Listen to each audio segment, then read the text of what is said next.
Have you ever walked into a room and felt the atmosphere before anyone even spoke? Have you ever noticed how one sentence inside your own head can either lift you up or push you into a dark corner? Welcome back to the channel. Today we are going to explore positive energy mantras in a way that is real, grounded, and actually useful for daily life. Not as a magic spell, not as a shortcut that avoids responsibility, but as a practice that trains attention, cleans up inner noise, and reshapes the choices that shape your destiny. The two core ideas we are carrying the whole way are these. First, a mantra can act like a steering wheel for the mind, guiding breath and emotion toward steadiness. Second, the biggest reason mantras can change a life is not what they promise on the surface, but the karma they interrupt underneath. Because when you stop feeding destructive patterns, you start creating a different future. Let me start with a truth that is uncomfortable but freeing. Most of the energy you feel in your life does not come from outside events alone. It comes from the story you repeat about those events. Two people can experience the same delay, the same rejection, the same criticism, and one becomes bitter while the other becomes wiser. The difference is not personality luck. The difference is the inner habit of interpretation. That habit is built from repetition, and repetition is exactly where mantras live. I mantra is simply a deliberate repetition. It is a chosen phrase, sound, or prayer that you return to again and again. People often think the power is in the words themselves. Sometimes there is power in the tradition behind the words, and sometimes the sound and rhythm really matter. But the deepest power is your consistency and intention. If you repeat fear all day, fear becomes your inner climate. If you repeat gratitude, gratitude becomes more available. If you repeat resentment, resentment becomes a default. If you repeat a steadying mantra, you train steadiness the way a musician trains rhythm. So when someone says 7 powerful mantras, I do not want you to imagine 7 lucky buttons. I want you to imagine 7 directions you can point your mind, because direction is everything. A mind without direction does not relax, it drifts. And drifting minds create messy karma, because they react instead of respond. Now, I want to tell you a story that makes this personal, because inner work only matters when it touches your actual day. There is a person named Leah. Leah looks calm from the outside, but inside, she is exhausted. Her life is not falling apart, but it also does not feel alive. Every day is a loop. Wake up tired, push through tasks, smile when needed, collapse at night, scroll until numb, repeat. Leah does not call it depression because it feels too mild for that label, but she feels drained, like her inner battery never reaches full. One day, Leah plays a long video of positive energy mantras while cleaning her room. At first, she treats it like background sound, but then a line repeats, and something inside her catches. The sound is gentle, steady, almost like a hand tapping a calm rhythm on a table. Leah notices her breathing change, not dramatically, just enough to feel it. The shoulders drop, the jaw loosens, the mind becomes slightly less sharp in its self-criticism. That moment matters more than it seems, because it proves something. The nervous system can shift. The mind is not a prison with a locked door. It is a habit system. Habits can change. Leah decides to test the practice, but she decides to do it in a way that respects wisdom and karma. She chooses not to demand instant miracles. Instead, she chooses a simple goal. Use a mantra as a bridge between impulse and response. Here is what that means in real life. Leah has a habit of spiraling. One small mistake becomes a big story.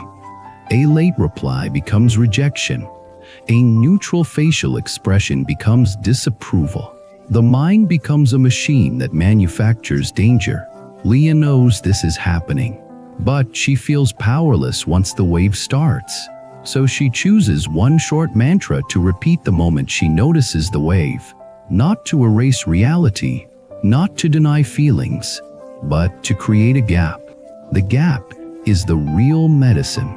The gap is where awareness can enter. The first week is messy. Sometimes Leah remembers and sometimes she does not. Sometimes she repeats the mantra while still panicking. But even then, she notices something. The mantra keeps her from adding extra cruelty. It stops the second arrow, the self-attack that follows the first pain. And that is already a huge karmic shift, because self-attack is a seed. When you plant it every day, you harvest low energy, harsh speech, and hopelessness. When you stop planting it, the soil begins to change. Now let us talk about the idea of positive vibes in a way that does not become fake. Real positivity is not pretending. Real positivity is a stable heart that can face difficulty without becoming poison. A mantra helps because it gives the mind something to hold when the mind wants to grab fear. Think of it like this. If your mind is a wild horse, you do not calm it by yelling at it to be calm. You calm it by holding the reins steadily and breathing slowly. A mantra is part of the reins. It is a steady grip that says, "We are not running away with panic today." This is where karma becomes practical. Karma is the chain from intention to action to consequence. If your intention is fear, your actions become defensive. Defensive actions create conflict and regret. If your intention is steadiness, your actions become clearer. Clear actions create cleaner consequences. Over time, that becomes a different destiny. So the question is not whether a mantra is powerful in theory. The question is whether it changes your intention in the moment you are about to react. Now let us step into the idea of 7 mantras as 7 inner medicines. I will not present them as a numbered list, because life is not a checklist. Instead, I will weave them as 7 recurring directions that you can return to, like 7 doors in the same hallway. One door is safety. Many people cannot be positive because they do not feel safe. Their body is in survival mode. So a safety mantra is not about becoming cheerful. It is about telling the nervous system, in this moment, I am here. I am breathing. I can handle this step by step. When you repeat safety, your body listens, not instantly, but gradually. Then your mind becomes less reactive. Less reactive mind creates less harmful karma. Another door is gratitude. Gratitude is often misunderstood as forcing yourself to feel lucky. That is not gratitude. That is pressure. Real gratitude is simply noticing what is already supporting you. Air, water, a bed, a friend, a chance to begin again. Gratitude shifts attention from scarcity to sufficiency. That shift is not denial of problems. It is balance. Scarcity attention makes you desperate. Desperation makes you impulsive. Impulses create messy consequences. Gratitude attention makes you steadier. Steadiness creates better decisions. That is karma in motion. Another door is compassion. Compassion is not weakness. Compassion is the refusal to add hatred to pain. Some people think positive energy means being nice all the time. That is not wisdom. Wisdom can be firm. Compassion can say no. Compassion can set boundaries. But compassion does not dehumanize. When you use a compassion mantra, you are training your heart not to become cruel under stress. This is one of the highest forms of inner power, because cruelty feels strong for a moment but destroys your life slowly. Another door is clarity. Many people feel low energy because their mind is foggy. They make decisions from confusion, then regret follows. A clarity mantra is like cleaning glasses. It reminds you to slow down, breathe, and see what is actually happening, not what fear is imagining. When you see clearly, you create less drama. Less drama means less wasted energy. Wasted energy is a hidden tax on life. Another door is forgiveness. Forgiveness is not approving harm. Forgiveness is releasing the grip that keeps you tied to the past. If you carry resentment, you carry the other person inside your nervous system. That is exhausting. A forgiveness mantra is a way to loosen the knot, not to erase memory, but to stop bleeding energy into old scenes. Forgiveness is also self-forgiveness, which is often harder. When you cannot forgive yourself, you become addicted to punishment. And punishment never creates wisdom. Self-forgiveness creates space for responsibility. Responsibility creates change. That is real healing karma. Another door is strength. Positive energy without strength becomes fragile. Strength is not aggression. Strength is the ability to stay present when you want to flee.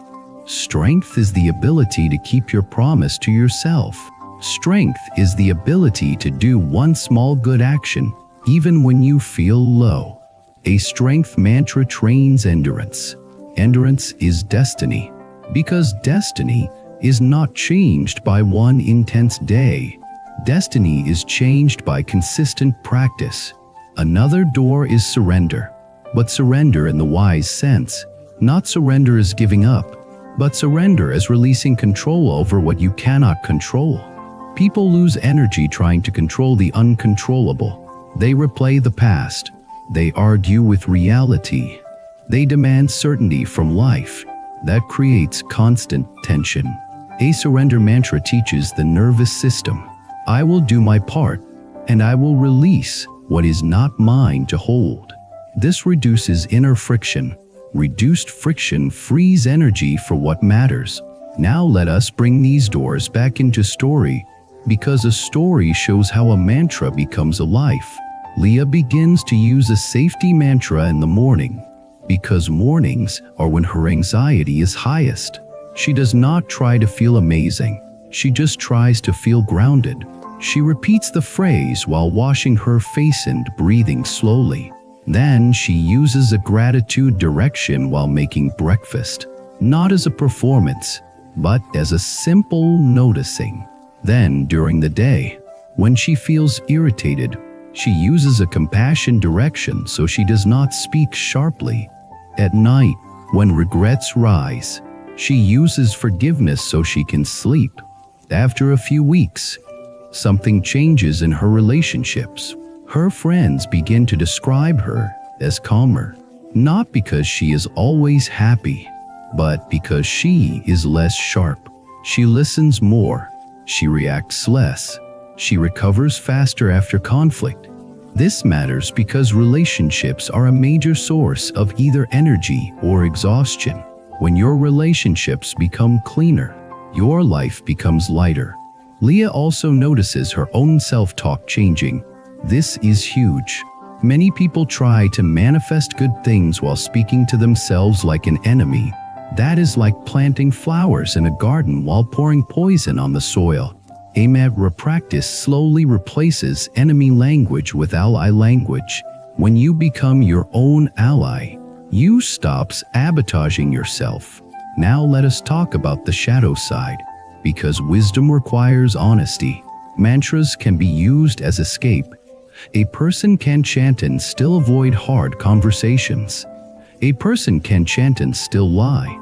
A person can chant and still treat others badly. If the mantra becomes a way to bypass responsibility, it becomes spiritual makeup. It looks nice, but it does not heal. Real practice makes you more responsible, not less.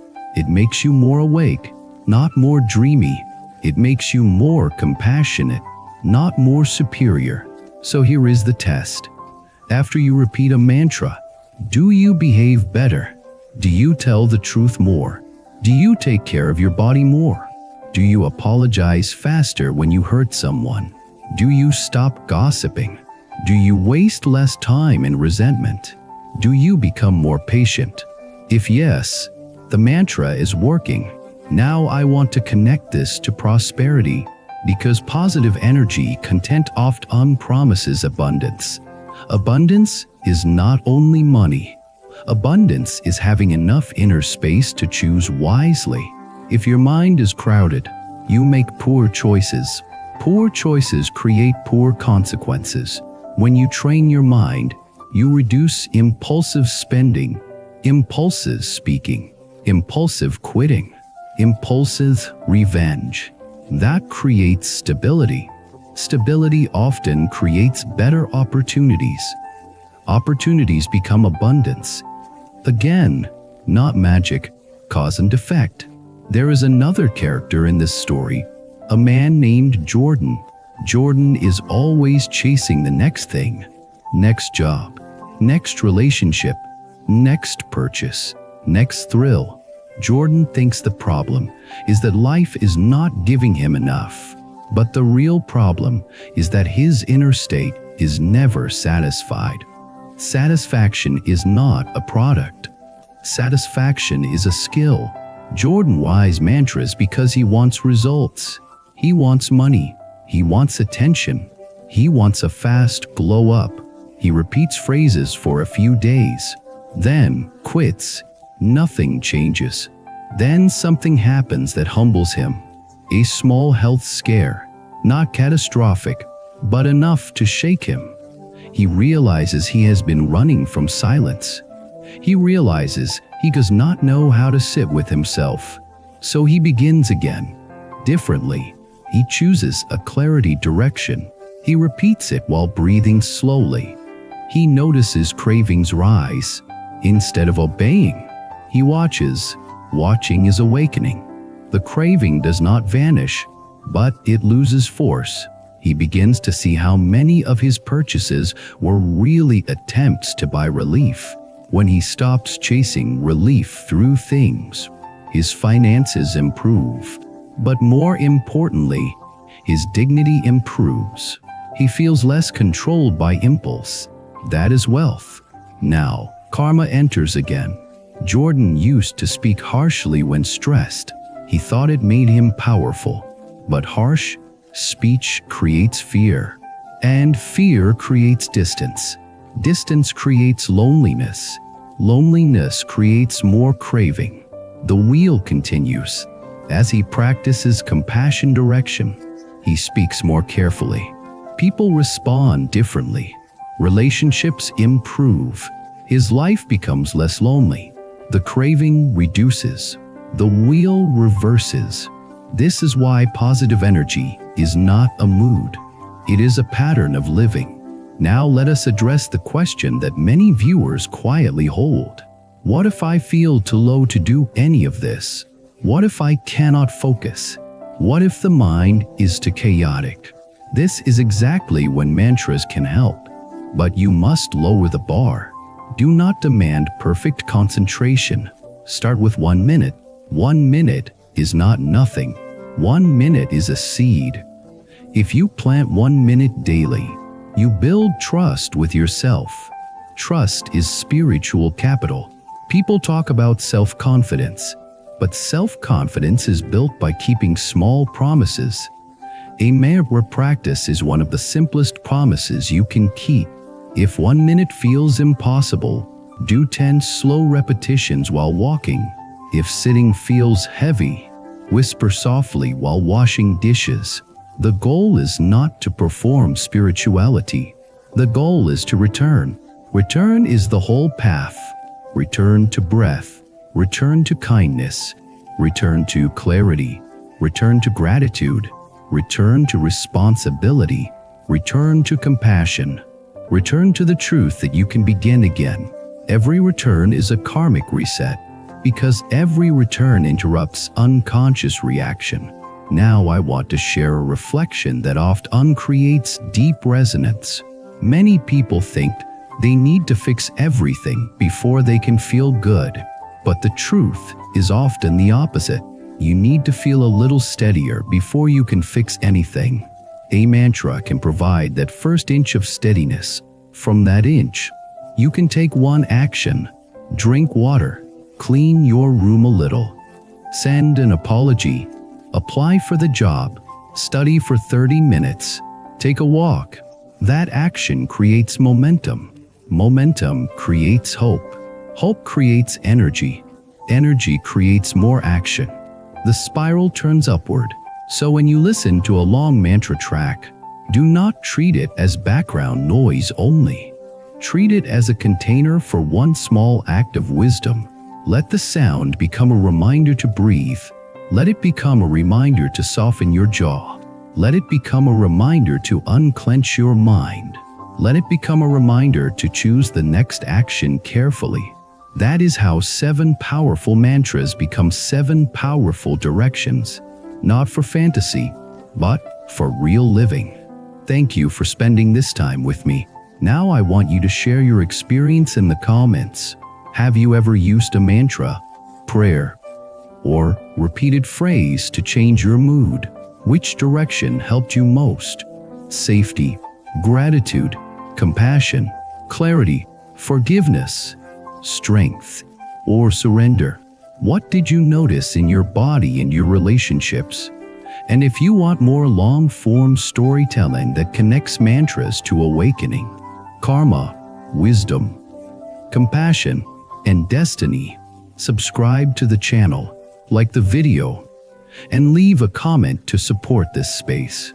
Your support helps these teachings reach more people who are quietly searching for a way to steady the mind and live with a cleaner heart.